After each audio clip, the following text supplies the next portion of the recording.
Hey, أعوذ بالله من الشيطان الرجيم. بسم الله الرحمن الرحيم. So welcome everybody. I'd like to start by thanking everyone who has joined us today, both the audience and the panel.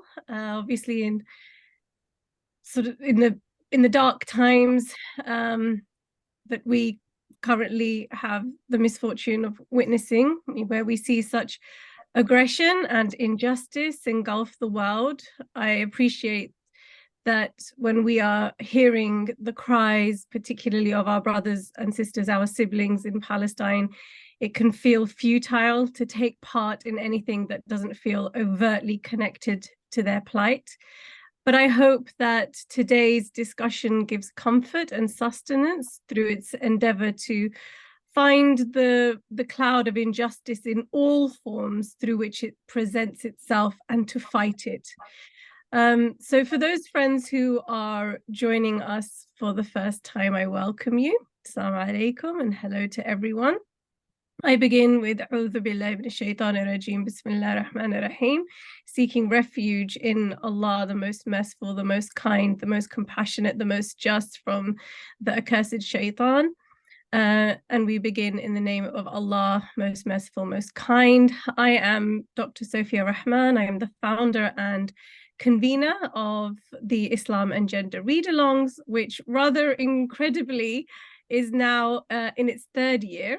I began this endeavor in the final year of my PhD program back in 2019 at the University of Leeds as an outreach program under the Iqbal Center for Critical Muslim Studies.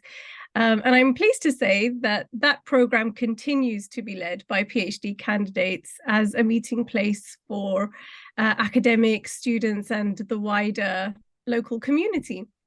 In 2020, during the global pandemic, which I know we all try to avoid mentioning these days, I took this project online, thinking that perhaps 10 or 12 people would sign up to my idea of reading academic text by primarily female feminist Muslim scholars about Islam. But instead, I had 100 people sign up within 15 minutes of announcing the idea, and a speedily growing waiting list. And I've always seen that as an indication of the hunger for gender just readings of Islam. So our first book was Professor Asma Barlas's Believing Women in Islam. We read a chapter each week, and then we meet to discuss that chapter until we have completed the book. And upon completion, we often invite the authors or contributors to the book we have read to be in conversation with us.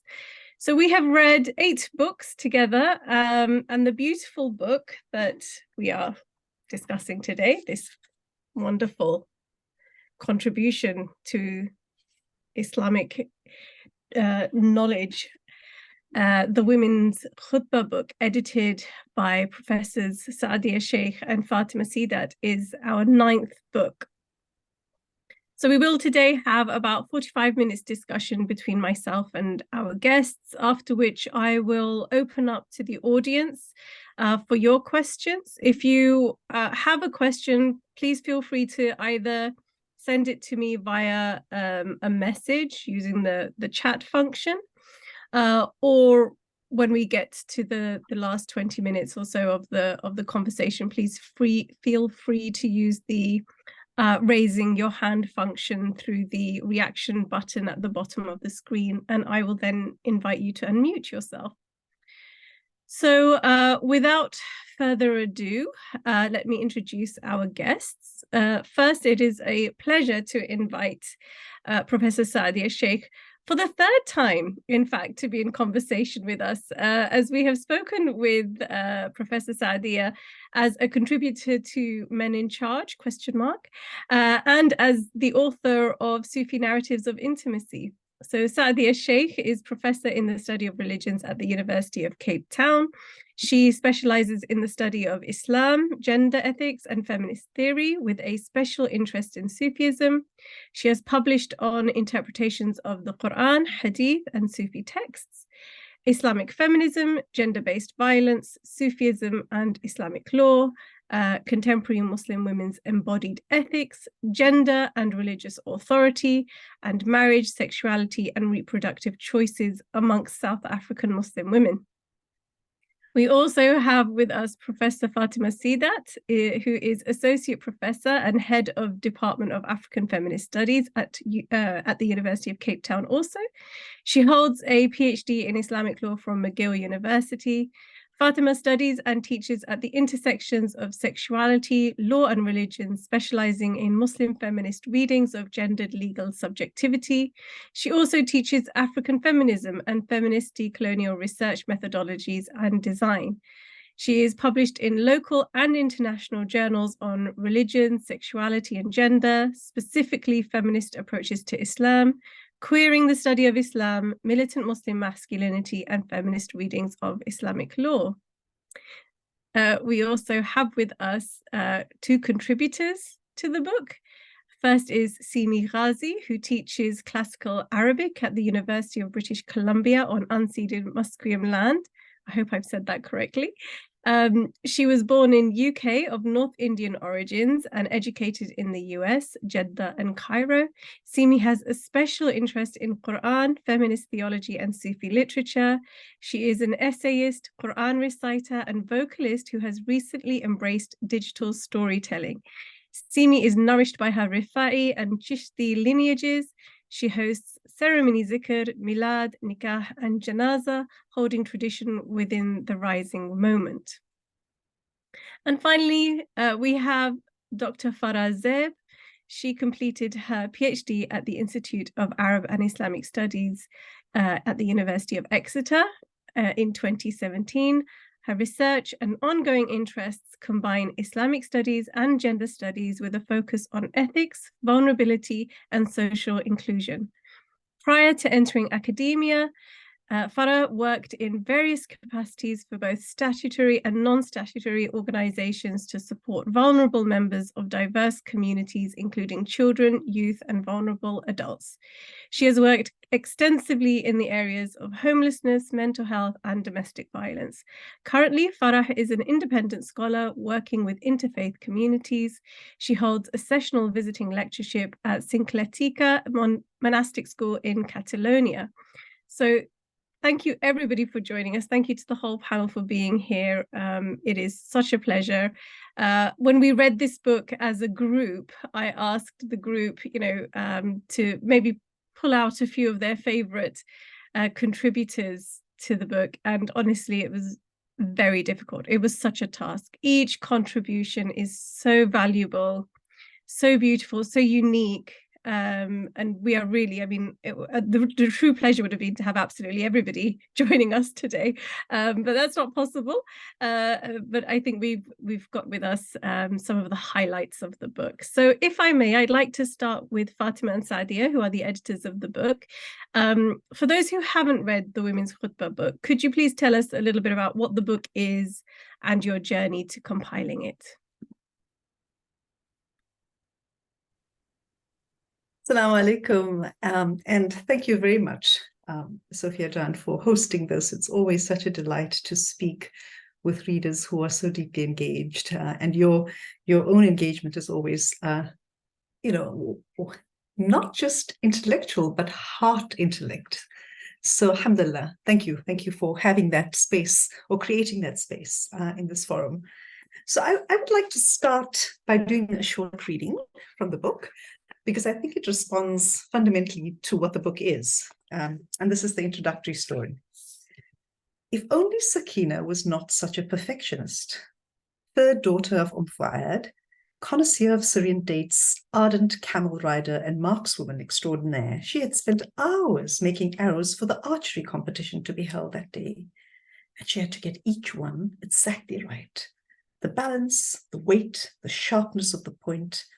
Meticulous precision was required to find their target at the tournament. She trained for months and she had to win this year. Now she might be late for Taraweeh prayer. Tonight she was spoilt for choice. She could accompany her parents on the long journey to the mosque of the Prophet ﷺ, Who would not want to bask in the incandescent presence of the messenger of God, the emissary of divine words? Or she could attend the local congregation led by Waraka, protege of the messenger himself, and the only person invited to lead another congregation on this far side of the city. In a split second, she decided on the latter, not only because Waraka was a sage of some distinction, known for her uplifting nasiha and her melodic Quranic recitation when leading prayers, but also because a woman leading congregational prayer, an imama, nourished Sakina's ardent heart. It was said that the messenger had deliberately chosen Waraka to lead this mixed congregation, to establish a sunnah of women's imama, even when Waraka preferred to go to battle. But sustained by her deep love for the Prophet ﷺ, Waraka stayed and weaved her own personal experiences into her spiritual teachings, so that they contained both the prophetic wisdom and her unique perspective of the world. So Sakina decided to take the Prophet's prudent intentions of inclusivity to heart. She hastened to the musalla in the courtyard of Waraka. Men and women of the neighborhood were performing their sunnah prayers. Sakina spotted a place in the first row just before the mimbar.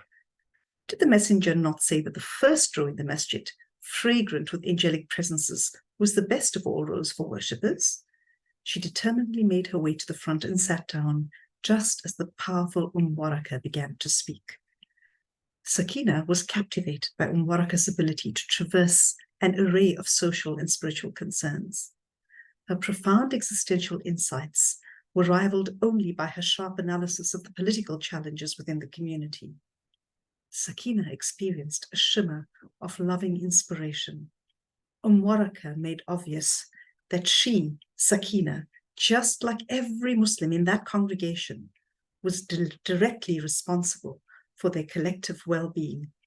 The integrity of the community depended on all of them, each one the subject of divine teaching.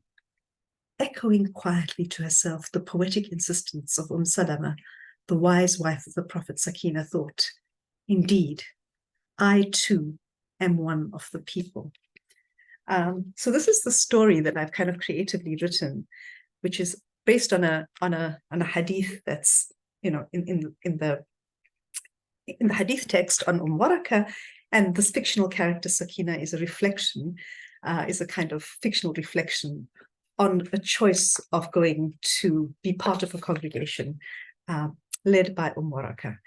And I think so. The reason that I've decided to start, at least my response to this question with the story, is that I think what it does is that it beautifully surfaces for us an archive, or what I've called in a previous discussion, a silenced sunnah, that we in fact have a sunnah of very powerful Muslim women who have engaged the very questions that we do, that have asked for the very kinds of ways of engaging women's presence as full believers in a community that have things to contribute.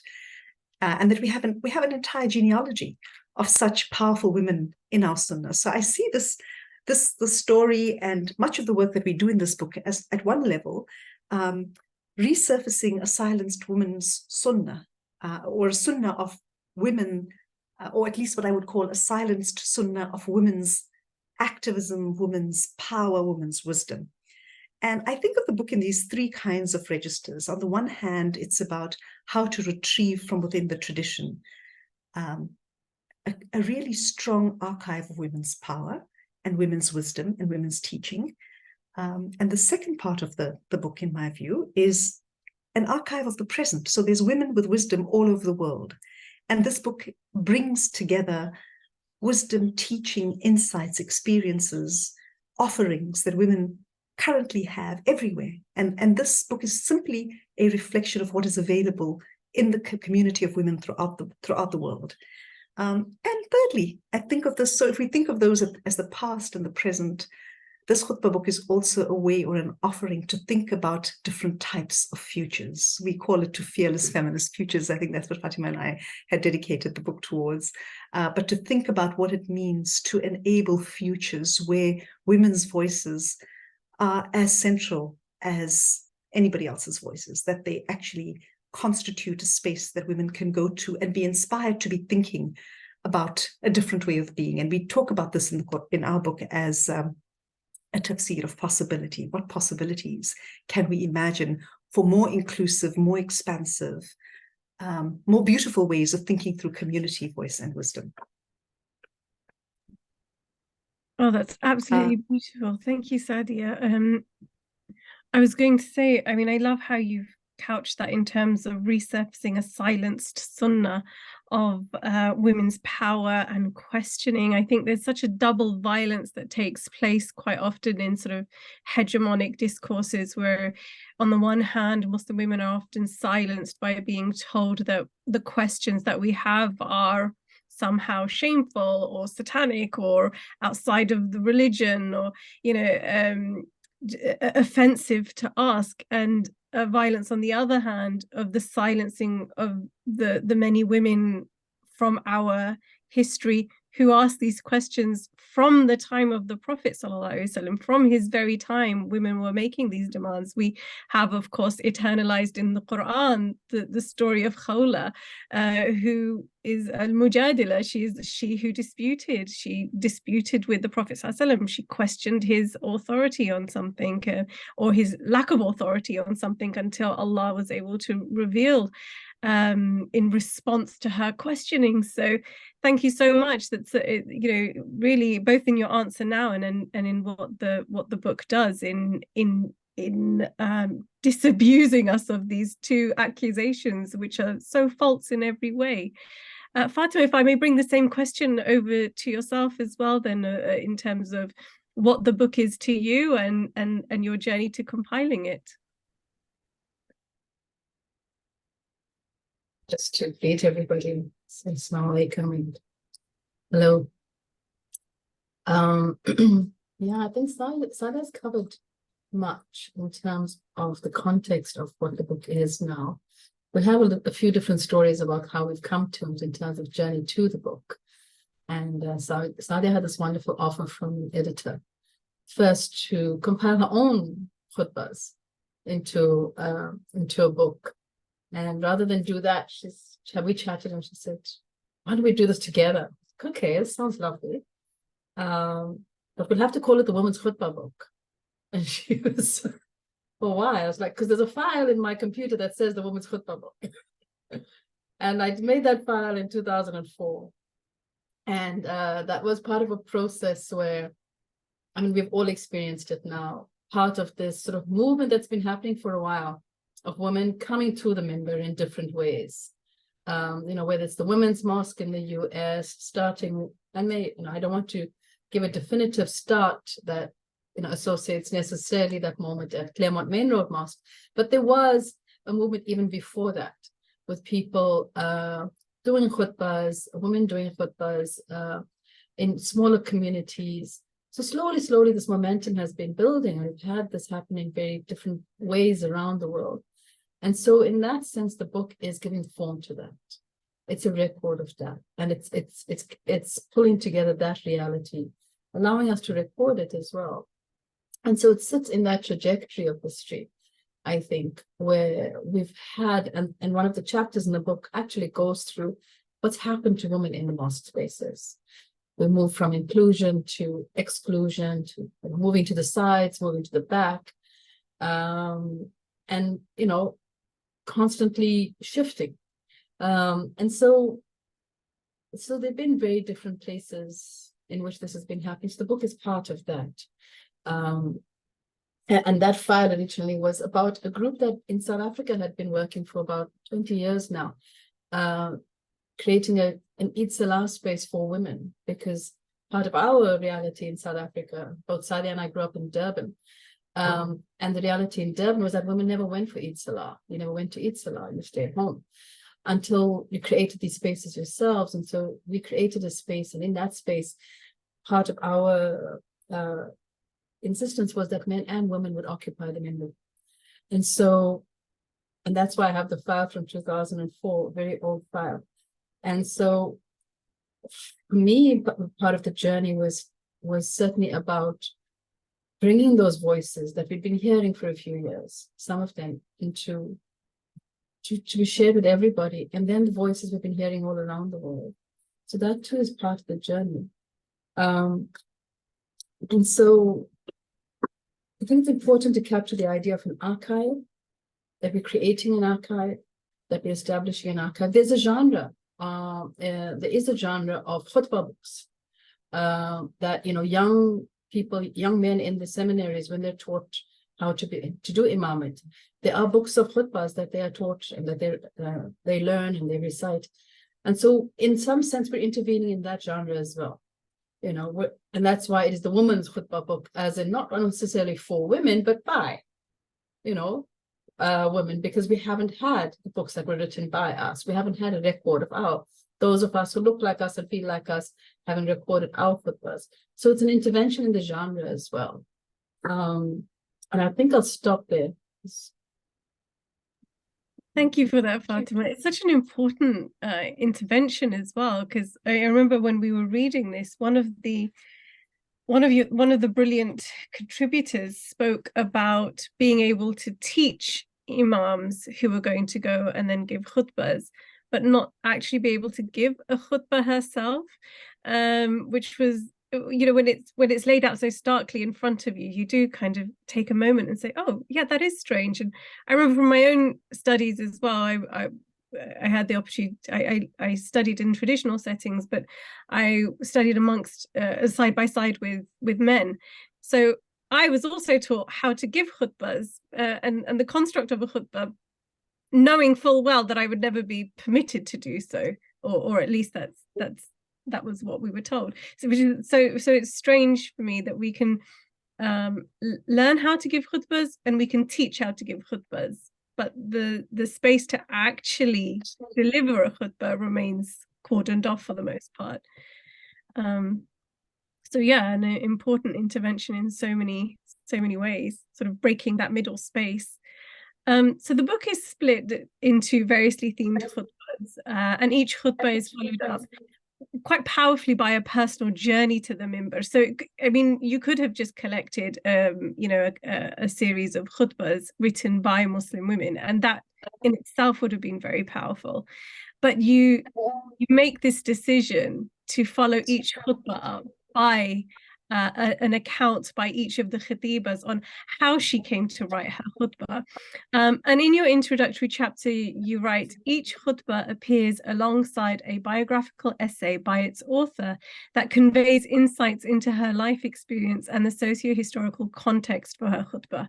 The combination of sermon and reflective essay illustrates that the journey to the mimbar is integral to the knowledge presented in the khutbah. I thought that was such a vital aspect to highlight, and one that is often sort of invisibilized. It's not something that we take into consideration much. So could you expand on this? If I could come to Fatima and Saadia to expand on that. Sure. So I'll continue. We do this with eyes because we've done this podcast before. And so with eyes, we tell each other who should talk. So I just got the eye. I think that's a lovely way to approach it, and to just pick up on what I was saying earlier, Sofia.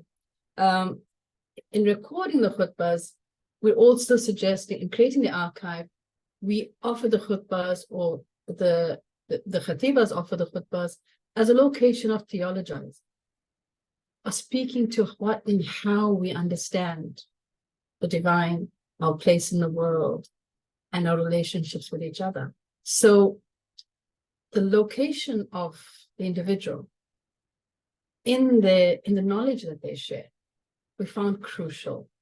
It's really important for us that we present the khutbah with the person. That the khutbah couldn't be disembodied, it couldn't be separate from the person, it couldn't be without the person.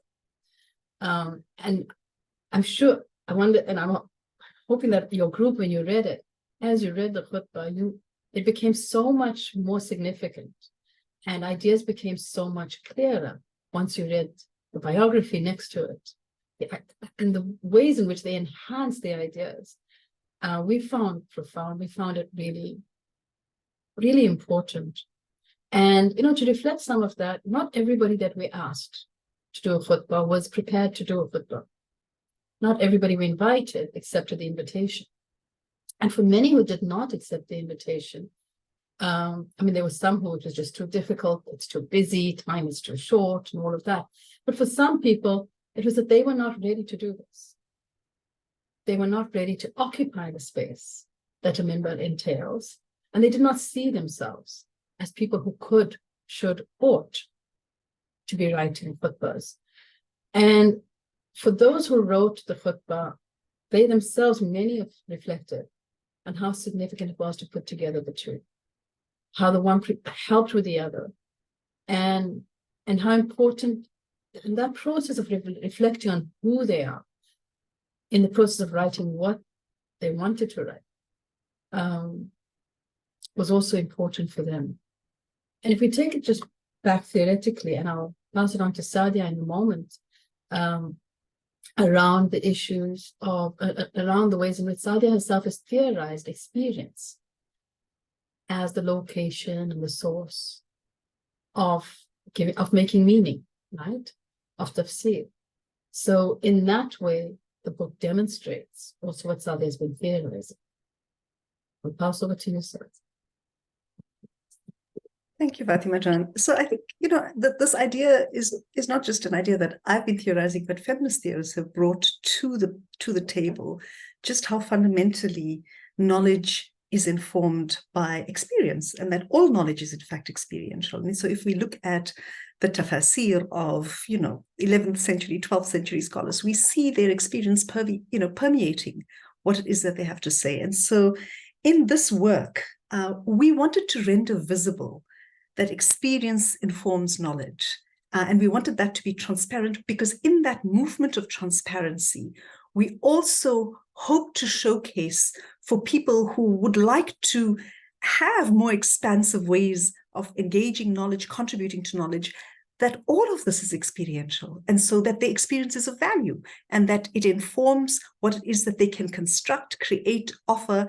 And so in rendering this visible, we hope that it's a moment to unveil the possibilities within each of ourselves and the readers, inshallah. And so, I think that part of it is also what was one of the contributors in one of the other launches that we had recently also commented. Kanita said this, Fatima, in one of us, which I thought was very valuable. I never had thought about it before. She said that one of the things that she really appreciated from the biographies is just how many positive experiences Muslim women have had in their families, and have been raised by families that have nurtured spirituality, and that in a time where often Muslim men are seen as, or depicted in such reductive, diminishing terms, to see and to foreground and to highlight the ways in which fathers and other men have nurtured, women in ways that are deeply nourishing and fulfilling, is also really important. And I thought that and of course, this is not the case for all the contributors, but those things I think that was something that I hadn't seen in the book, and that a reader had brought to my awareness, that I thought was actually really quite beautiful. And I think the last thing I want to say about experience, and I do want to flag Amina Wadud's khutbah in 1994 in South Africa, because while this has been what we're trying to do with the narrative of Waraq, is to say, actually, it didn't start in 1994. It went all the way back to the time of the Prophet ﷺ, right? But I think that was a milestone moment. I think 1994 in South Africa was a milestone moment, that Amina Wadud's khutbah, which caused a huge controversy here, was actually an extraordinary khutbah, which is the first khutbah in our book as the kind of milestone that located some of the ways in which women's experience, and the reason I'm saying it's such an extraordinary khutbah, is that she brought pregnancy and labor and birthing and marriage and intimacy as a location to be thinking about what it means to be in a state of surrender.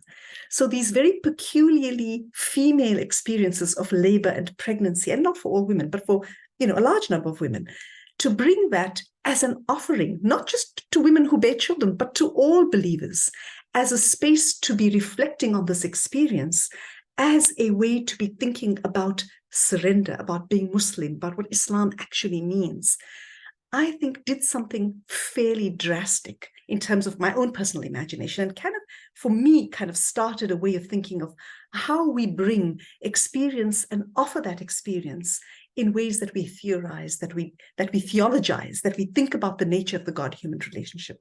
And Amina does so exquisitely in that khutbah, which I still think is a landmark khutbah, and starts of our collection. So I think she really kind of reflects in that specific khutbah. In the khutbah itself is such a deep rendition of a female experience that has something to offer, to be thinking for all believers. And I hope that the book does that, is in rendering visible the experiences of so many women. What it actually does is teaches not just through the khutbah, but through the life stories of the various folk that are presenting in this book. Oh, thank you for that. And you know what I think is so incredible as well is that not only are you rendering this visible, you're actually rendering these khutbahs accessible.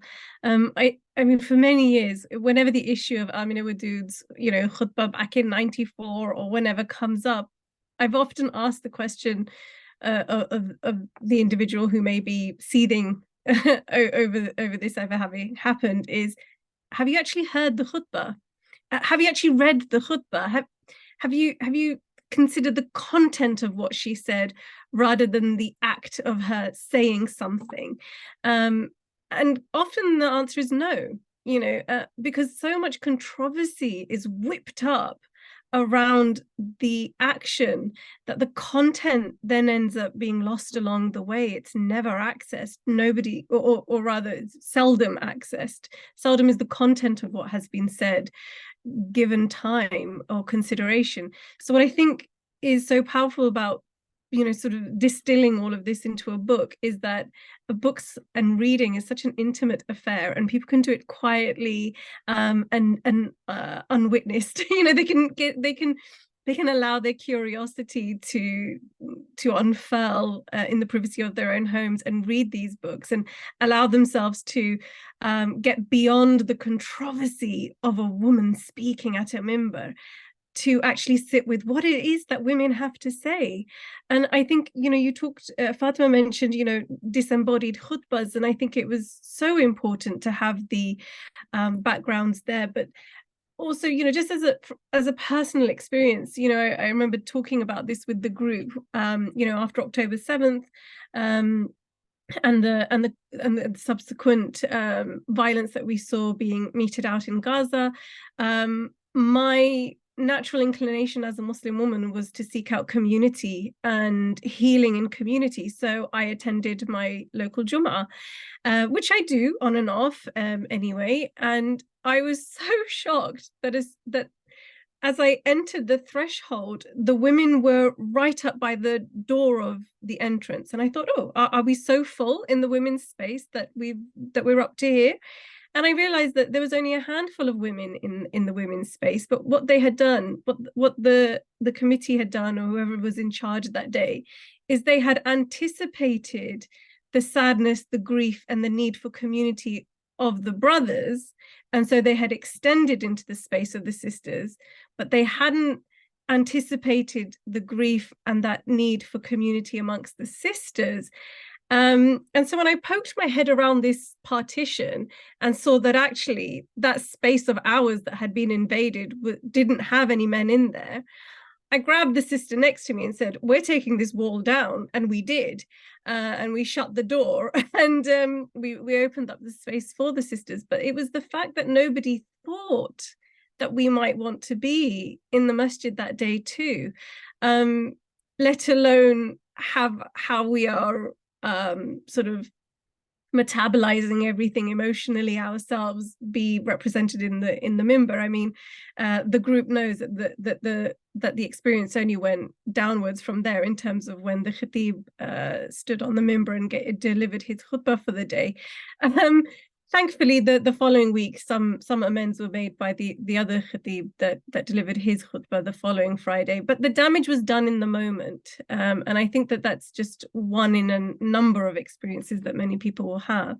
So both to have women informing the khutbah and also, presenting their experience for us was just thoroughly powerful. And I can attest that as a group, there were often times where, you know, when we were discussing the chapter of the week, we'd almost spend more time on the journey to the minbar than the actual khutbah itself, because, you know, we found ourselves in those journeys as well. So yeah, thank you. It's such a essential decision that you made there to include that. So to come to the meat of some of the khutbahs, if I could come to you first, Sadia, you know, an aspect of the book that is just so striking is the call in every khutbah to let go of, you know, the ego-driven pursuits of manipulating the Islamic tradition to the desires of those who are most powerful, and to instead return in humility to the way of the merciful, the just. And in your own khutbah, you begin with, you know, I think everybody's favorite verses of the Quran, whereby Allah says, when my devotee asks you concerning me, I am indeed close. I answer the prayer of every supplicant when they call on me. Let them also willfully hear my call and believe in me that they may be guided. And that's Surah Al-Baqarah, verse 186. You highlight for us sort of this intimate ever presence of Allah and the mutuality of our relationship with Allah. And there's a sense that this is a relationship that is so steeped in so much mercy and care that anyone in relationship with Allah becomes entirely drenched in these attributes and is compelled thereby to extend mercy and care to others.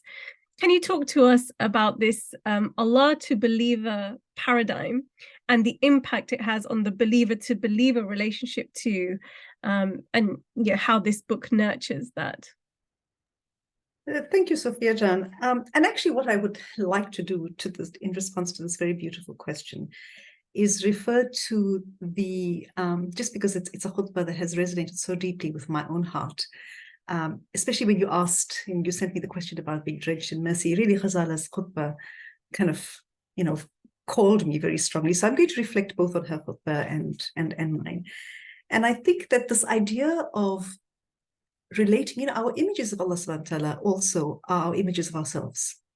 You know, the way in which we relate to the divine is the way in which we might express ourselves in the world. And so if we foreground in the way that Allah subhanahu wa ta'ala themselves have foregrounded in the Quranic text the idea of a rahmah. You know, there's a verse that says, call upon me as Allah or as a Rahman. There is kataba nafsihi rahmah, that when God has inscribed upon God's self mercy.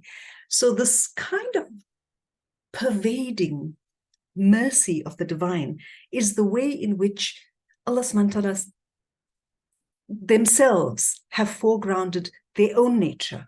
And so if we think about this, the Bismillah, as Ghazala points out to us, is Bismillah ar-Rahman ar-Rahim, is the opening of everything. We invoke this Rahmah throughout our reading of the Quran. We invoke the Rahmah through the Bismillah that we should intentionally start all that we do with.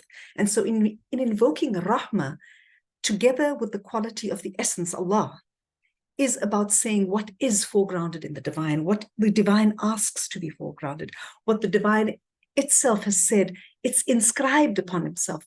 Allah has inscribed upon Allah's self-rahmah. And so this then calls upon us as readers to inscribe upon ourselves rahmah. And what does that mean? I think that the kind of unfolding and the unveiling of what rahmah means in the daily, in the quotidian, in the mundane, in the everyday, is things that we, inshallah, can make a wudu in rahmah with ourselves every morning. You know, I think about what does it mean to wash upon ourselves this quality of rahmah, to intentionally think of the Rahman and the rahmah as a wudu, as a purification of when we start the day. And so if we think about imbibing rahmah, asking Allah to cleanse our beings with rahmah, and trying to bear this in our consciousness when we bring ourselves to everything that we do. And so, yes, alhamdulillah, we have this aspiration, but we live in a world with the complexity of our natures and the complexity of situations and the challenges. And so what my khutbah does is it tries to say, well, what does it mean to bring this into an everyday relationship constantly? And of course, this is work. This is the work of the believer. You know, how do we think, we have very beautiful ways of thinking around human nature as a constellation of divine attributes. We are, in the Islamic imaginary, in the Islamic worldview, this idea that we are actually divine attributes, all of us. And so the work of the world is to polish this. And polishing is not something that we do purely on our salah mats and in our adhkar, which all of it is beautiful and necessary and required. But the refinement of the self, the embodiment of rahmah happens within the engagement with the world and the dunya, and with our children, and with the people that we work with, and in the work we do. And so the question how to consciously bring those qualities into the front and center, and that's work. I mean, it's very nice to kind of say that this is what we do and what we aspire to, but the unfolding of that happens in how we bear that consciousness in everything we do. And so, I've given a couple of examples of what that would look like in my life, but part of this is to be holding very seriously this commitment to refinement of the self, and what that means in the kind of interactions that we have with our loved ones, with our children, with cooking a meal, with in our calculus, in the social calculus of the world that we have, we often think of this work as being more important than that work. But in the calculus of the spirit, all work is all work, all interactions, all relationships are spaces to refine those attributes. I think I want to stop there because we have these beautiful other contributors that should be speaking. No, that was absolutely beautiful, Sadia. And I think your encouragement to do wudu in Rahmah, I think I'm going to be sitting with that for a long while, and I imagine a lot of our audience will as well. Another thing that this book does so beautifully and so expertly is really allow a multiplicity of voices to come into sort of a harmonious chorus, even as every contributor sings at their own pitch and in their own melody. And that's something I really enjoyed. Fatima, if I could come back to you, your khutbah stunningly picks up on the value of heterogeneity, that in difference and in tolerance and in compassion and in cooperation, we can come to not only know one another, but come to know Allah. And you write in your khutbah, our challenge is to remain connected through these multiple truths and diversity. I know that for many people, even just the title of this book is challenging, let alone its concept. Whilst for many others, it is the fulfillment of long-held aspirations and the direction of their dreams. So how do we navigate as Muslims difference with compassion and with mercy? Thank you, Sofia. So this thing about how we manage to deal with difference has been something that's very much occupied me. People ask me what I do. Sometimes I try to think about difference because I think it's one of our singular challenges, in that being an individual entails a difference from another person, and being in community entails connecting your difference with someone else's difference. And I think I come to an aspiration of how to manage that difference in terms of how creation occurs. And is it okay if I just read out from the khutbah, because I think that captures it better than I'm going to say it now. Yeah, absolutely. Yeah, may I read? And I located the beginning of the creation of humanity that marks the beginning of difference. When we look at the Hadith Qudsi, where Allah explains our origin to our Prophet, peace be upon him, saying, I was a hidden treasure and desired to be known. Thus I brought forth creation that I may be known. So lies the origin and the conclusion of everything. We emanate and come into being because Allah wants to be known. That's the first point of ontological difference, is the moment of creation when human and divine are separated, thus differentiated. And the first soul arrives into being as clay, enlivened by the breath of Allah. And the purpose of the separation and new creation is to know. And Quran further explains that once we come into being in our originary singular humanity or Adamic form, Allah teaches us the divine names And thus begins our process of knowing. And through the names of all the things, we're given knowledge and we come to know. And the next point of differentiation of humanity from a single soul into pairs and then into communities. So there's a constant differentiation. And constantly, as we're being differentiated, we're being asked to know again, to know what we were differentiated from and to know those we were differentiated from also. And again, Allah tells us that the purpose of the difference is to know. Where Allah says, very verily, we've made you masculine and feminine and peoples and tribes so that you can know one another. And so there's a chain of differentiations, separating from the divine, coming into our own human being, separating from our originary soul, coming into our bodies, until finally we multiply and differentiate into communities. And we might all have been created as a single entity, but here we are in our billions, each with unique ways of knowing the divine and knowing each other. And yet our differences seem to bring out the worst in us. They create the most difficult living conditions. Much of our collective quest is for supremacy of our own way of being. Where there's a sect, there's a religion, or there's an ontology or ideology.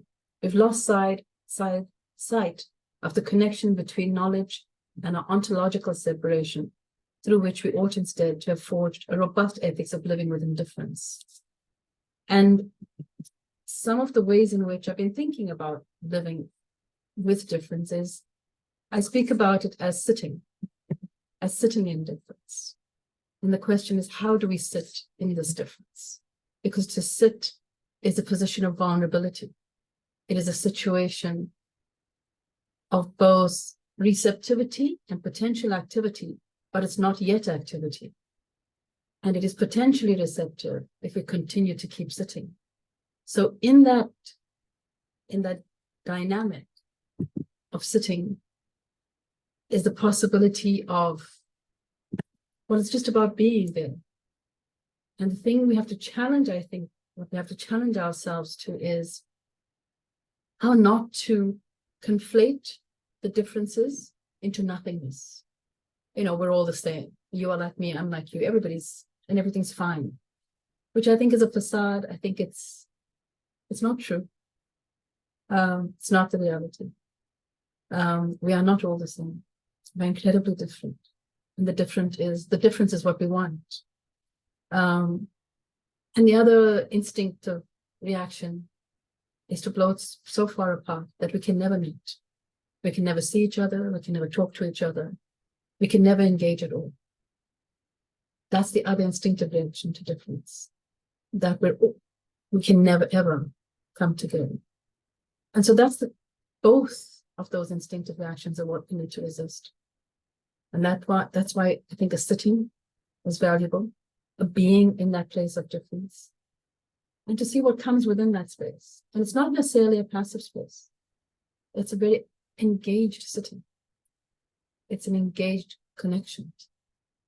And that's how, I don't know, I think for me, that is one of the ways in which difference works for me. Trying to sit in it, trying to feel it. It's very difficult not to have answers. Like I don't have an answer for your question right now. I think you do. I think that's a perfect answer, to just sit in reflection with the difference, you know, to allow ourselves that pause. And it sort of reminds me of the sunnah as well, of the Prophet ﷺ, that, you know, who was known to pause before responding. You know, so if the Prophet was presented with a question or a comment, or there was a notable pause, and it wasn't, as you said, it's not a vacant pause. It's a reflective one. And you know, with Tawheed so central to our faith, to the faith of Islam, you know that pause is pregnant with the potentiality or to bring about Tawheed, to bring about unicity, oneness, bringing us together in our difference. So I think that's such a powerful response. Actually, I don't think you've given us no response. I think you've given us a really powerful one, and one to really consider, to sit with, in fact. Thank you, Fatima. And I want to come to Farah now. So Farah, your khutbah, knowing God, opening the heart, ties really nicely, in fact, actually, with Professor Fatima's response just now. So your khutbah is actually the second half of a two-part khutbah, which, by the way, I thought was feminist, collaborative, collective, theory in action. It was you and Zaina are both presented with the opportunity of delivering a khutbah. You both say yes, and then instead of making it an uh-oh situation for the organizer where they now have to have this awkward conversation of letting one of you go, you both decide, well, we'll do one together, and I love that. And of course we wouldn't have had that without the journey to the minbar that's provided. But the first part of the khutbah, which is done by the wonderful Zaina Anwar, her khutbah is entitled Knowing God, Knowing Justice. And she poses some very difficult, but very important questions to the congregation. And in response, you offer us a way of, going forward, combining, as you say in your khutbah, head and heart.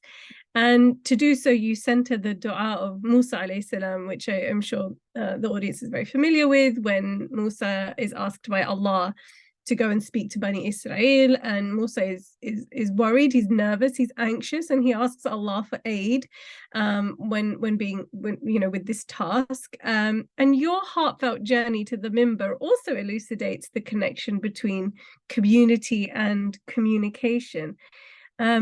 So tell us about the power of language, because that's where I think so much of the strength of what you speak about lies in, the power of language and its ability to include and exclude, and help us think about how we should be thinking about language as Muslims.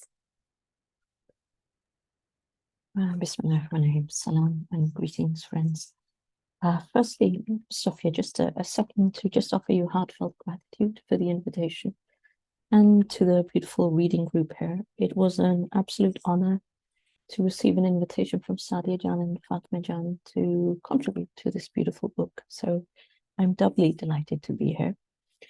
I just want to pick up from your reference to the pause, because the pause was actually what allowed Zaina and I to reflect rather than answer immediately. So in the footsteps of our beloved Rasul, that is where the pause helped. It's an indication of language and reflection in terms of tuning the heart. So I'll speak a little bit about that, and we'll attempt to answer your question. But I've made notes because one of my impediments is anxiousness and nervousness. So I've written my notes. So forgive me, and I'll just read them now. Bismillah. And just to give you a little context for people who may not have read Zaina's khutbah or mine, or the book for that matter. So Zaina's khutbah, Knowing God, Knowing Justice, posed pivotal questions around gender equality and gender justice in Islam. Who has the authority to speak? Who appropriates that authority? When is it granted to others, and by whom? When and where might one be permitted to speak? Who can speak? Questions around the nature of the invitation, the nature of the space, and the position or the podium from which one speaks. Going directly to the Quran, in her own engagement, Zaina honors the various capacities in which to dialogue with the Quran, as a Muslim feminist, and as a human rights activist. The communicative modality of embodying the space, and I think that's really important in terms of communication. How do we embody a space? The communicative modality of embodying the space of the minbar was also complementary for both Zaina and I. Zaina stood in front of the congregation in a majestic alif position, which was quite apt for our beloved Zaina, as the questions she posed around authority were ones in direct conversation with the divine, directly upwards, with the highest authority of the divine. In a complementary fashion, my modality is slightly different. My communicative modality with the congregation, with our Jummah congregation at the time, was from a seated on the ground position in a circle with the community congregation members. And this too was apt in relation to the content of my khutbah, because between the both of us, we had the vertical axis from Zaina and the horizontal axis of communication and engagement from mine. We did not plan this. It is a retrospective insight that I share with you here. It happened, but it happened intuitively and beautifully in a shared spirit of collaboration. Through my khutbah, knowing God, opening the heart, I gently unpacked the exquisite dua, the supplication of Hazrat Musa al-Islam, as an avenue of the Quran's expansive capacity to engage the most challenging of times, despite our inhibitions, our impediments, with all of our complexities and multifaceted identities. When I think about beloved Hazrat Musa al-Islam and the weight of his respective journeys, they are essentially journeys of a yearning to understand and to be understood, an almost consistent, and one might even say a persistent willingness, a determination of questioning.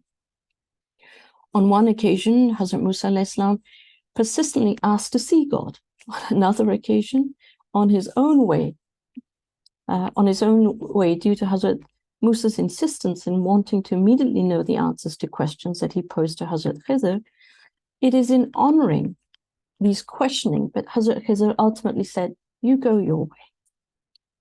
It is in honoring the importance of dialogue, of communication, of understanding, that our beloved Hazrat Musa al-Islam carries the honorific khitab of Kalimullah, the one who converses with God, speaks to God, talks to God. And what is talking and conversing about? Attempt to understanding. Why do we talk to one another, or even try to talk to one another, despite difficulties and difficult situations? If we think about the state of the world now, the very difficult communications we're having, we don't know who to talk to, how to talk to. We have to think twice before we speak. Often we're shattered and broken. It's because we want to try to hear, we want to see, we want to witness, we want to listen, and we want to converse with one another. We want community. We wish to be heard and included, to be in communion with one another, not isolated or excluded, not alone or extinguished. We yearn to be part of a community that is alive, that knows the sound of its own pulse, the rhythm of its own breath, however small or however broad. The specific question that you pose, beloved Sofia, has asked of me to speak about the power of language and its ability to include and exclude, and how we should be thinking about language as Muslims. For me, I'd like to think about and refer here to the notion of a head and heart balance, of the concept of mizan that our beloved Quran teaches us. How can we inculcate that notion of balance in our communication through our heart and through our heads? And why? Why should we? Because this concept helps me as a reminder to reflect upon Surah 33, Al-Ahzab, verse 72, in which the Quran says, "Indeed, we offered the trust to the heavens and the earth and the mountains, and they declined to bear it." This is a heavy burden to carry, but yet who accepts it? Humankind. Trust, guardianship is a deeply serious responsibility, and yet humankind says, "You know what? I'll accept it," right? We don't think about the responsibility that we bear. We hardly stop to reflect on how do we hold this responsibility? How do we honor it? As a student of the teachings of Hazrat Inayat Khan, who was a Sufi teacher from the Indian subcontinent, who returned to the divine in 1927, I try to listen to the state and the condition of my heart. Our beloved Rasul also taught us to defer to the heart. Sallallahu Alaihi Wasallam. To defer to the heart when unclear or uncertain, or in moments when discernment becomes difficult. It's a modality, it's a collaborator. Hazrat Inayat Khan speaks about listening with the ears of one's heart as a way of listening to become receptive to deeper levels of insight. The heart as an important seat to modalities of deep communication, through which to balance the willfulness of the mind, of the ego, and of the pomposity of the self. Hazrat Inayat Khan, who was a musician, speaks about finding and fine-tuning one's own note. There is a richness in acknowledging that we all communicate differently, and to also use our breath as a vital calibrating instrument. So we have the heart as a modality of communication, but we also have our breath in the way that we modulate what we are going to speak, in the way that we pause before we speak, in the way that we sit and reflect with one another. It is an instrument in our way of being. The magnetism of the heart, Hazrat Inayat Khan tells us, is profound, and it touches another person more deeply. This is the magnetism of love, of sympathy, of friendliness.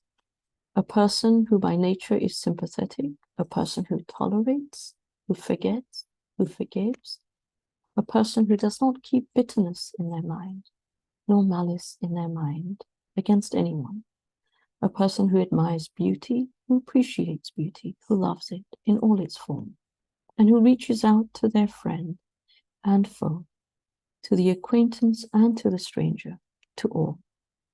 The person who can endure and who can suffer, and who has the power to have patience through all conditions of life, who feels the pain of another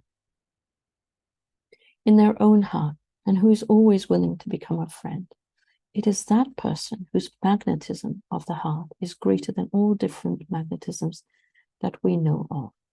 And how can one develop this quality in terms of a modality of the magnetism of the heart? By studying, by knowing, by practicing, and by living the life of people that we consider to be friends, to extend friendships to one another, to people who we do not even consider as friends, to extend that notion of breath and heart presence.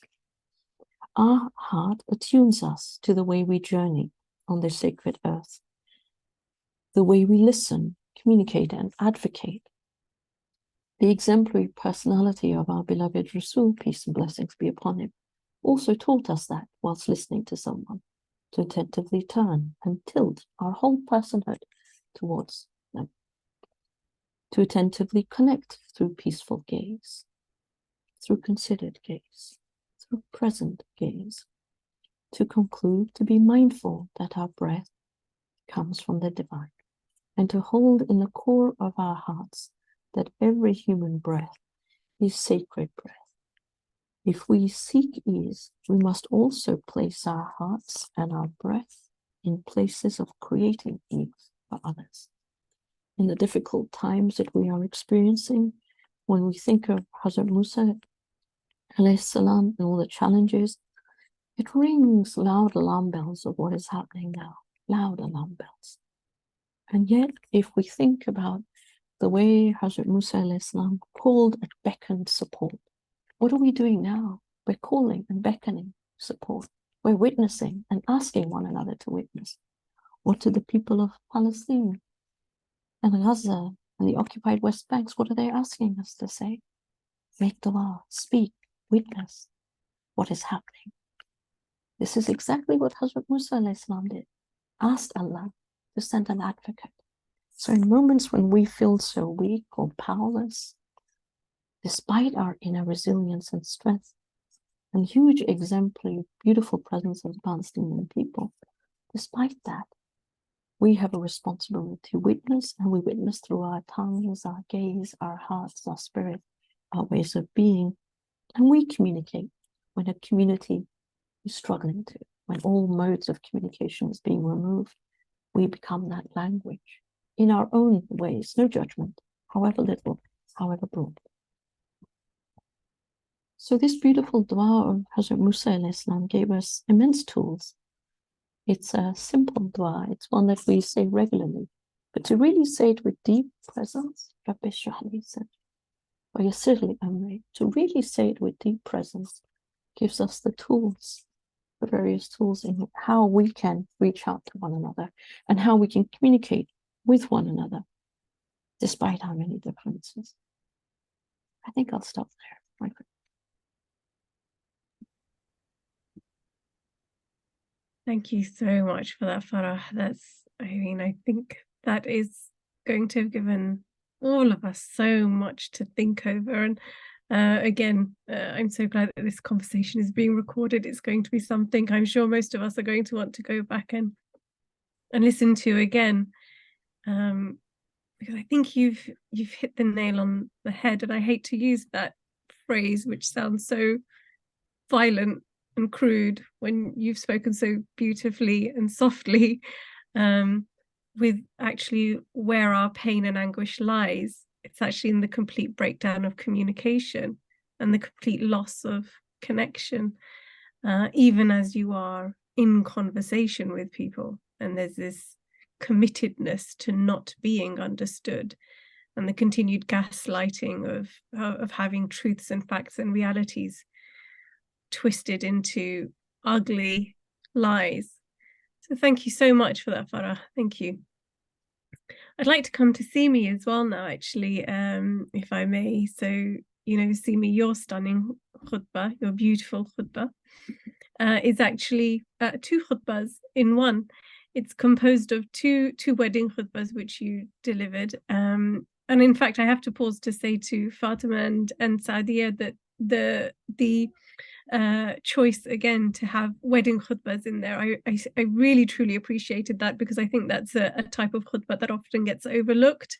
It's not, doesn't seem to be given the same attention that Jum'ah khutbahs are given. But Seemi, your khutbah and the journey to the minbar that you provide, it felt like, honestly, it felt like witnessing a master embroiderer. That's how I describe it, who can take disparate threads and weave from them a beautiful, colorful work of art that just, seamlessly comes together. You invoke the Lord of the Kaaba and Audrey Lord. You invoke Rumi and Reich. You bring the Islamic tradition into conversation with, the cultural heritages of the couple you are addressing, reminding them of what unites them, but also the importance of retaining their individuality, which I think the majority of the readers in our group are women. So I think that really struck a chord with us, the idea of entering into this partnership, this divine unification with our partners, but retaining our individuality, which is so often lost in marriage. So you quote the Quranic verse, he caused the 2 seas to mingle flowing. Between them is a membrane, they do not pass. And then you write, as in the Quranic passage, the 2 seas of your hearts have mingled and become one, and yet that subtle membrane of your selfhood remains. Today you are eternally one, but also more deeply each yourself. May you find each day a new understanding of the dance of intimacy and autonomy. And I close in reading to you words you have chosen from the German poet Rainer Maria Reich. Once the realization is accepted that even between the closest human beings, infinite distances continue, a wonderful living side by side can grow. If they succeed in loving the distance between them, which makes it possible for each to see the other whole against the sky. We've talked about community and navigating difference in a unifying way. So can I ask you then to talk to us about the importance of retaining our unique perspectives and cultures? Oh, you are still muted. Let's unmute you. Unmute. I'm unmuted now. So, Assalamu alaikum wa rahmatullah wa barakatuhu, and shukran, tashakkur, ederim, and jazakallah to all of you, to use multiple languages and fluencies. And I want to acknowledge that I speak from the stolen, unceded territories of the Musqueam, Squamish, and Tsleil-Waututh people, and I'm in solidarity with their struggles for justice, and with struggles for justice around the globe, the one struggle for justice around the globe and all its forms. So here I am, the last thread to speak of this beautiful tapestry that we're weaving, this embroidery that's continually being added to.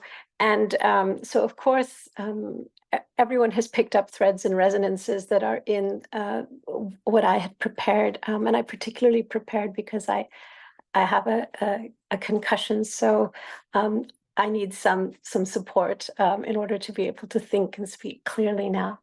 So I want to go back to this beautiful Hadith Qudsi. When I think about individuality, let me say that I think that we can look at Islamic civilization, Islamic culture, Muslim histories and peoples on a spectrum from, we always, as Islamicists, we're trying to understand the relationship, the spectrum between unity and multiplicity in our cultural forms. And also there's the kind of unity of the divine, the ahad that is indivisible and remote and one. And then there's all of the divine multiplicity. And in poetry, this expresses itself as the spectrum from wasl, union, to firaq, separation, that Rumi, Maulana laments. So in this hadith, I was a hidden treasure that yearned, that loved ardently to be known. And that's why I created the world. I will use a pronoun. Sadia Jan has used it and they and them. So we're going to use lots of pronouns for the divine today. And I'm going to go with she. So, she brought forth our clay. And then as Ain al-Quzat tells us, she love-glanced our clay. She glanced lovingly at our clay for 70,000 years, our creator. For 70,000 years, she just glanced lovingly at our clay. And then she shaped and formed us, with her own loving, tender hands. And then nafakhtu fihi min ruhi, she breathed into us of her own breath. And then there's this firaq, and she releases us into the world as her unique mirror. And each of us is that unique mirror to her qualities. Each of us is a unique actualization of her potential. Each of us is a distinct, precious name. Of course, there are 99 names, but they're only a cipher for the 1,000, for the 10,000, for the infinite names. And each of us in the teachings of Tasawwuf is one of those distinct names. Each of us is a vibration, is a resonance of the divine. And so that to the degree that we live that, we call it in Urdu, rangobu, the fragrance and the color, to the degree that we live our own rangobu, given from the divine to us, fully, that we embody that color and fragrance, to that degree, she's able to contemplate her own beauty fully in us, which is the whole reason for our creation. And at the same time, then, we mirror that divine beauty for all of creation, for the angels, for the jinn, for the flora, the fauna, the stones, and of course, for one another, for our fellow human beings. So if we are ashraf al-makhluqat, if we are the noblest, the fairest of creation, it's because we each have this unique consciousness and creativity and will. Something which the rest of creation lacks, something which we possess through that ruin, which we possess uniquely. And so we live into that sharaf, we live into that honor by exercising that consciousness, that creativity, that will, by flourishing in that life and in that color, which is uniquely ours and no one else's, and by coming to know ourselves. And this is the sharaf of reflecting the beauty of Allah back to Allah, the rahmah of Allah back to the Rahman, the karam of Allah back to the Kareem, the ilm of Allah back to the Alim. That is our sharaf. And we cannot do it in the same way that anyone else does it. So I think this is that embroidering that you speak of. Now, what kind of embroidery Sofia uses only one texture, only one thread, only one weight? I mean, such an embroidery would be lifeless, right? It would be lifeless. And as our Palestinian sister Rafib Ziyadah says, we teach life. We teach life, sir. And we learn life. I think we learn life from the Quran, which is radically biophilic, right? It embraces the vast galaxies, and it embraces the tiny little ant. It embraces the cattle and the gnat, the mountains, the trees, but also the grass, the blade of grass, the basil, the pearl, the coral. So the Quran is biophilic, or I'm going to show you this, this book by my friend, poet Rahat Kurd, Cosmophilia. I think cosmophilia is the Quranic imperative, and I think this poetry, like so much of our culture, is it's a tafsir. It's a tafsir of that biophilic, cosmophilic impulse, which pours out of the divine into the Quran, and out of the Quran into our cultural forms. So when Muslim cultures, when Muslim cultures are living, they are like nature, dynamic, composite, vibrant, right? And our arts, our sciences, our ceremonies, our ways of knowing, our ways of being are diverse and unique. And this is how we know that we have life, because we have this polyform culture. Whenever we have a monoculture biologically, a monoculture ecologically, it's static, and it's stagnant, and it's death. And so I think both individually and socially, collectively, we have to be really cautious of that call to uniformity, which masquerades as unity, to that call to coercive uniformity, which masquerades as unity, because it's actually, even sometimes it's well-intentioned, but we have to resist fiercely, because this can only lead actually to death, and rather than cosmophilia, it's a kind of necrophilia. So I say this in such an ardent way because I was raised in the 80s, and there was a prevailing school of thought that required a kind of pan-Islamic monoculture. So we were to dress and to speak and to celebrate in very particular ways. There was a particular kind of Arabization. I teach classical Arabic, so I love Arabic, but I also love Farsi. I also love Urdu. I also love the Purvi dialect of Urdu, spoken by my mother's family in particular villages of Eastern UP. So, you know, we're urged to separate Islam from culture, but I think historically, our cultural forms, right, in Mali, Cordoba, Esfahan, Damascus, Lahore, these forms are actually a medium, a substrate, which have preserved and transmitted this Quranic value of multiplicity, of biophilia, of cosmophilia. And actually, these forms are a kind of collective historical memory of the tafsir of our experience. These forms are tafsir. And many of these forms are forms that have been generated, cultivated, and transmitted by women.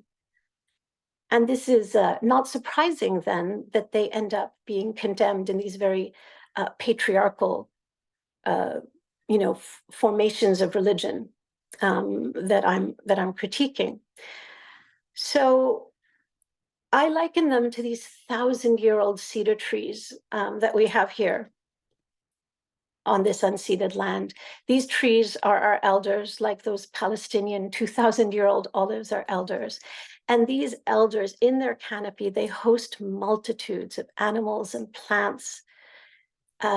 Even we know that the roots have fungi which speak to the other trees and generate communities. So if I think of the prophetic teaching, the prophetic seer as an acorn, It is not our job to be acorns.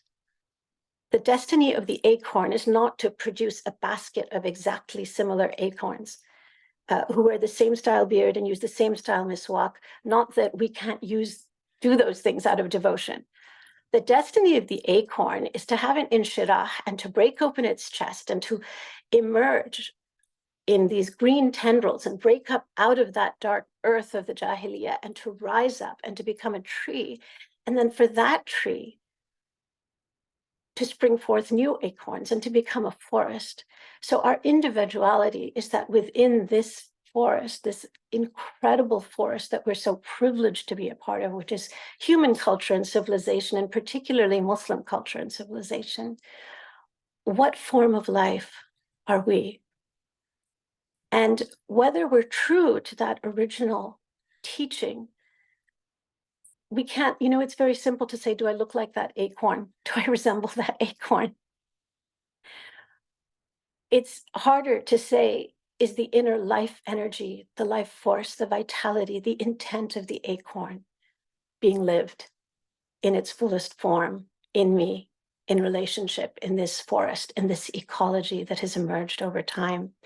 And I think that means being connected just not to the embroidery, the tatriz of Palestine, if we're Palestinian, but to not even of our region, maybe not even of our village, but what were the patterns that my grandmother used? What was my aunt embroidering? What was that language? What was that symbolism? Or if we're from Kashmir, we have the Sozni, we have the Tilla, we have all these particular motifs and designs, and they're all speaking a language. And they're all our textiles are tafsir of the Quran. I don't even need to tell you about how they reflect the nature and the crystalline structure of the cosmos. They're just an extension. Or if we're Persian, maybe we're honoring that Hafiz and Quran that are seated in honor at the center of the Nowruz Sufre. So the green trees here actually have our evergreens. Every year, the tips become green, light green, the cedar tips. And that's the living edge. That's the living edge where the dark green tree, it's so beautiful in the spring, the edges become light green and you see these cedar tips. There's a particular tea and healing formulas that the peoples here make from these cedar tips. So we need to be that healing. We need to be that new green arising. We need to be the living edge and incorporate what's new, if that's Audre Lorde or if that's Rilke or whatever it is that's arising, while still being connected to this trunk of the tree, to the sap, to the life of the forest, and to the memory, sallallahu alaihi wasallam, of that acorn. Thank you so much for hearing me and inviting me. Oh, thank you, Seemi. Thank you again so much. So much to think over, to sit with both our minds and our hearts. And something that you said so beautifully reminded me of, again, I'm sure all of you are well familiar with Robin Valkimmer's work and braiding sweet grass. And in there, she talks about how in nature you will often find, and since I've read this chapter, I've noticed it very often when I'm out in nature or on hikes or anything, and I'll notice that purple and yellow flowers often naturally occur side by side. And she says that this, we know now it's because that combination of yellow and purple attracts bees the most and other insects that help in pollination. And in pollinating and in spreading and allowing life to continue to thrive on Earth. And she says, but the yellow flowers and the purple flowers don't jostle in power. They don't jostle with one another, one claiming supremacy over the other, but they work side by side and emerge side by side naturally in various landscapes in order to attract those little worker bees or those other little insects that go about and can allow the continuity of life. And she uses that as a metaphor for, science and religion. That science and religion doesn't have to be at loggerheads with one another. It doesn't have to be warring with one another, but that both provide life-giving, knowledge to all indiscriminately. And I think so much of what you said is so in alignment with that, you can be a purple flower or a yellow flower or any other shade of flower. We can all be contributing beautifully to this garden that is life, and contributing to life giving to one another. Thank you so much. Thank you each and all. I'd like to open it up to the audience now, who've sat so engagedly. I can see some of you, and I can see some of the conversation that's happening in the chat as well. And I know that there will be questions amongst you. So if you'd like to drop a question in the chat, please feel free to do so. If you want to raise your hand and speak to our panel, please do so. We've got about we'll give ourselves about 5-10 minutes for that. I did have a question. So whilst people are gathering their words, I did have a question that was sent to me from Aisha via email. So I'm just going to put that to the panel, and then come to everybody. Aisha asked, how do we challenge patriarchal norms in mosques specifically to allow women to have agency in these spaces, as it's much needed? She says we do not have access to ulama as easily and readily as Muslim men, and clearly historically Muslim women are visible in these spaces. She says, as a Muslim woman, I feel so much more comfortable talking about my issues with a female scholar. So I know that many of you have experience of working with masajid to push for change. So do you have practical advice for those who are here today on sort of pushing and challenging these male-dominated spaces? Anybody? You can, whoever feels like they have an answer for that.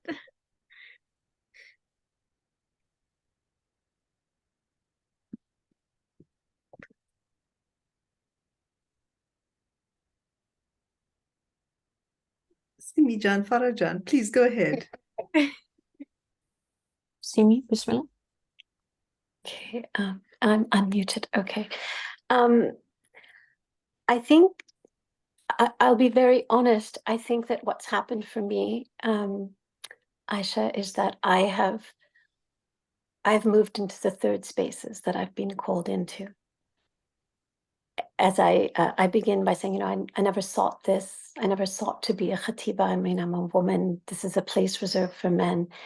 People began asking me to do this in various contexts. And some of it happened because I had leadership in Sufi communities, and some of the Sufi communities that I'm engaged in are Turkish communities, and there's quite a tradition of women who are teachers, leaders, sheikhas in those communities. And I think that kind of authority bled over into other areas. And then I also, I have both academic and traditional kind of training in Islamic knowledge. Very often in the communities I'm in, I am the one who has the most knowledge, so people have reached out to me. So I've really come into spaces where I've created new spaces and exercised authority in those spaces. But I think that there is, if I look at my home mosque in Chicago, for example, the Muslim Community Center, it's a very large kind of important American congregation, and it is still a space where men and women are, gender segregated. A woman certainly wouldn't give a khutbah, a woman wouldn't lead prayer, but women are deeply engaged in learning and teaching and speaking, and especially the civic engagement is extraordinary, right? The level of civic engagement and the leadership from women. So many women from that community have actually become leaders in the community because they've also run for office. More women than men really running for office and succeeding politically, and then that enhances their capacity to be leaders within the community. So I see those spaces opening up. I can't say that I've seen very much progress in terms of Muslim women carrying out these kinds of, like the function of imam, for example. But on the other hand, we have organizations like Rabata, for example, Ansa Tamara Gray. There are other organizations. We do see a rise of women who are sheikhas in, Mercy International and these kinds of, who are teaching. And I think this is positive. It's a positive step, but it's ustada, or sometimes it's sheikha. Usually it's ustada. Those spaces I don't see yet as being able to have imams. So I'm not sure what to say to you about that. Honestly, I've needed to move into other spaces because I felt that I had gifts and talents, and how could I speak to my creator if I didn't use them fully, And there was a limit to how much I could use them in any mosque space. Sofia, may I just quickly, very briefly, 3 quick points. Thank you, Seemi Jan. In answer to the lovely question, I've just got 3 quick small points. One, Sofia, you mentioned earlier that it was a patriarchal space that you entered and you moved the frame in order to create more space. I mean, that's one way of doing it. The first time I saw that happen was with our beloved Turkish teacher Jamal Nur Saudat about 20 years ago at Shamsi Tabrizi's Mazar, when there wasn't enough space for women and the male space was pretty much empty. And she literally picked all her and her marids beautifully, elegantly, gracefully picked up the barrier and moved it forward.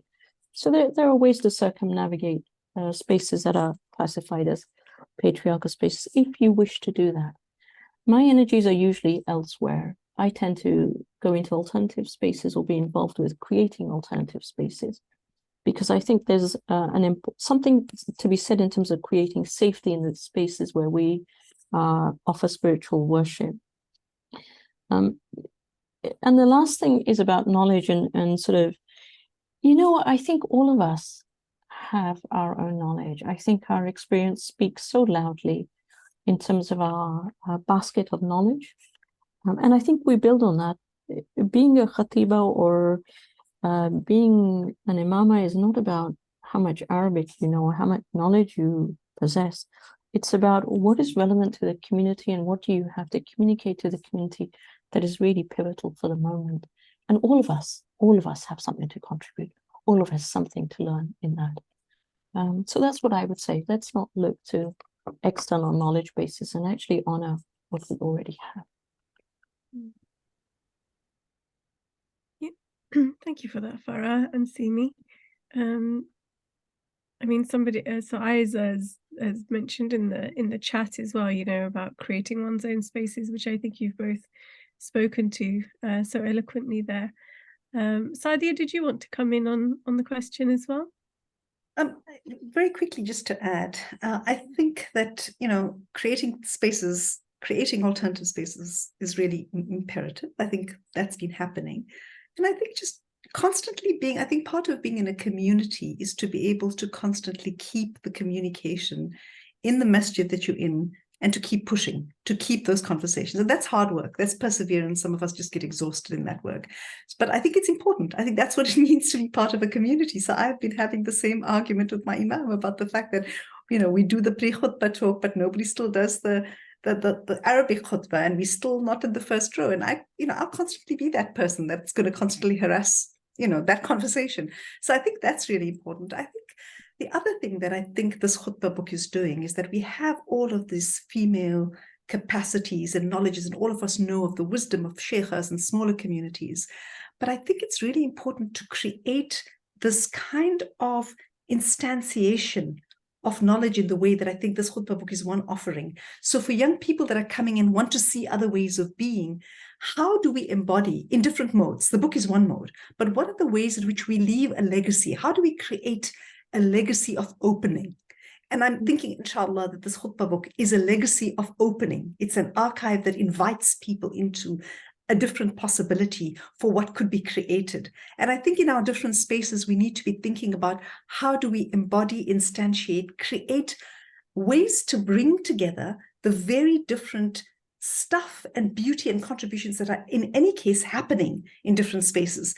But if we can gather them and we can hold them forth in a way that becomes inspirational to other people or a resource. And so that's why we have a khutbah tablet at the, a template at the end saying, here's how you can make your own khutbah. So part of how do we offer openings? What are our futuhat in this time? What are the openings that we can offer to the communities that are coming? And I think in each community, there are different ways to be doing that, but to be really taking seriously this idea of instantiating, solidifying, bringing together, gathering, and then offering.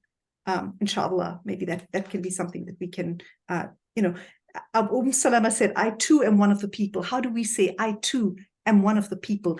And here's what it means to be one of the people. Yeah, that's so powerful and so true. And I think that absolutely for those of us who can and who have the will and the strength and the resilience, it is important to stay connected with the community, and third spaces are important, and sort of like the mainstream spaces have their role as well, and trying to be a bridge between the two is, I think, essential and very and divine work as well. And actually you've brought up something there, Sadia, that you do have a template at the end and an outline of how to write khutbahs, and that was something that we opened up to the group at the end. Throughout I was saying to the group, we've read many books, I've never given you homework, this time I'm giving you homework. At the end of this reading, I want khutbahs, and we had khutbahs, we had a few khutbahs, and they were extraordinary, like nothing I've experienced in the masjid. And so having that, it was a real privilege, just so incredibly moving, so thought-provoking. And it felt like being allowed access to something so rare and precious, and I think that it would be of service to the rest of the community to have that kind of access. Does anybody else have any further questions? So I do realize I've gone over time. I'm usually quite strict on time, but we just had such, I couldn't stop the flow of such a beautiful conversation. Or comments from it. Yes. A little on this. So in response to this, we have a chapter that goes through the history of women in the mosque and processing. And one of the books we rely on very, very much in this is Marion Katz's Woman in the Mosque, which is a history of legal thought and social practice. And I'm mentioning it because what you come to know when you read that is a very different narrative of women in the mosque. So this very commonplace narrative that women were never in the mosque, or women ought not to be, it really shifts because you see the ways in which women were present, and you see the process of exclusion. And what you see very clearly is there's all these attempts to exclude, and women keep returning. There's an attempt to exclude, and women keep returning. To the point where even at one point in the haram, there's a ban against women in the haram at some point, women after dark in the haram. It lasts for a year, and legal scholars resist the ban. And so women return. So this constant returning is a clear evidence of a constant presence, right? Of women entering, women being there, women locating themselves there. And that this is has been a long contested space. Our contestations are not local, they're not, recent, it's historic. So I think just to know and understand the mosque space in its historical context, it's a place of, obviously it's that the kind of knowledge you can use for advocacy, but it shifts us. It really shifts us in terms of how we understand the space and whether or not, we should be there. I think just the history makes a difference. So if you get a chance to read Marion Katz's book, certainly do. I'd love to have conversations with Marion. I keep saying I want to call into conversation because I think what she's done is wonderful. And then Benham Sadeghi has also worked done similar work on the process of exclusion of women, a little more of a legal discussion. But with those two discussions, it's a very rich history that we have access to now. Well, thank you for that, Fatima. Actually, you might have solved our conundrum of what to read next. So that's very helpful.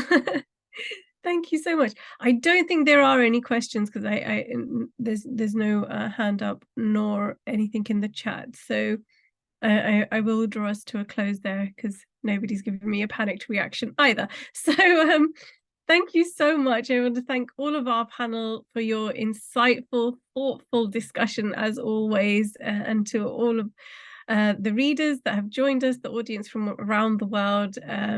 And in such difficult times, this has felt like a moment of light. I hope that it's a moment of light for everyone and that we take this light and take it out into the world and continue to fight the good fight. So thank you, everyone. Take care, and inshallah, we'll meet again. Assalamu alaikum.